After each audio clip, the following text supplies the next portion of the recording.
Ayan. Ayan mga idol, kung nakita niyo yun, ayan, tinataas na po yung mga bangka ng mga mangingisda rito sa lugar namin.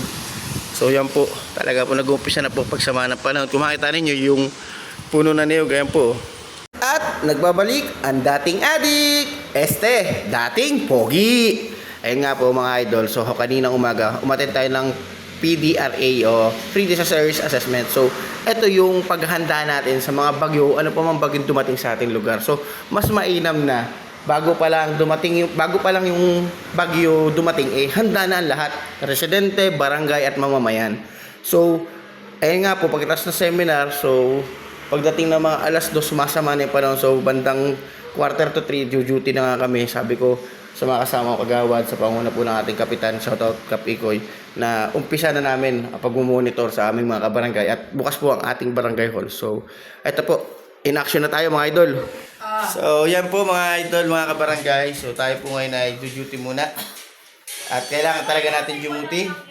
So kasama po natin ang ating isang kagawad na napakasipag, Kuya Larry. At si Kagawad Punggoy, ang pinakamaganda namin kagawad, ang aming musa.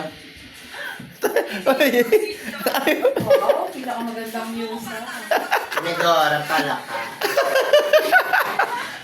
Ang aming napaka-sexing secretary. Ulun. So, mga idol, sa ito. Kung makikita ninyo kanina, kung ano yung init ng panahon dito kanina sa aming lugar. So, nag-meeting nga kami kanina bilang paghahanda. Mas mabuti na maging handa tayo. Kaysa yung kung kailan pa tayo maging handa na, kung kailan pa tayo action, kung kailan nandiyan yung bagyo. So, shoutout po sa mga lilikas dito sa aming lugar. Pumunta na po kayo dito sa aming barangay. Sa barangay hall. Kasi nasa po mamaya ang kalakasan ng bagyong Opong ay mag-uumpisa na.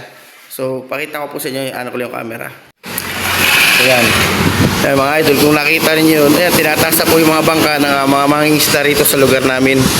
So yan po, talaga po nag-uumpisa na po pagsama ng panahon. Kung makita ninyo yung puno na niyog, ayan po. So welcome po dito ang ating mga kabarangay sa ating barangay hall. Ayan. Nakahanda na rin po kami kung saan yung mga lilikas po hindi naman po magugutom. At kami na po ang bahala ng aming sanggunian at sa panguna po ng aming buting kapitan Kap Ikoy di sayo. Shoutout po. So ito po yung maging evacuation nila for the meantime kung sakaling may pupunta po rito. Ayan po, habang hindi pa po na yung kuryente at habang may dali pa po ng kuryente, pwede po natin gamitin ng aircon para sa ating mga mahal na kabarangay na magsisilikas. So ito po. Ayan po, yung ating pwedeng maging pansamantalang likasan. Ayan po, kung nakikita po ninyo, malawak naman po ito. So, meron pa po dito. Malaki po ang ating barangay hall kung saan pwede nating pansamantalang paglilikasan ng ating mga kabarangay. So, pwede pa rin dito sa opisina ng SK. Ayan po mga idol. So, inuulit ko po, mas mabuti na po huwag na muna pumalaot yung ating mga kabarangay dyan ha. Mas mahalaga po yung kaligtasan kaysa sa kikitain po ninyo. At ayan po, talaga naman po nag-uumpisa na. Kung ano yung init, napakasakit kanina pero yeah. Ayan po. Ayan po.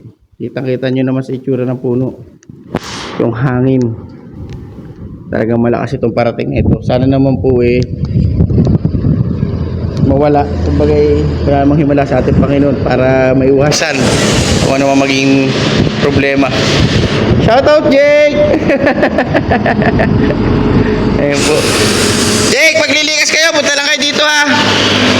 Paglilikas, akit lang kayo. Bagay lumakas at lilikas, umakit lang kayo dito. Paglilikas, umakit lang kayo.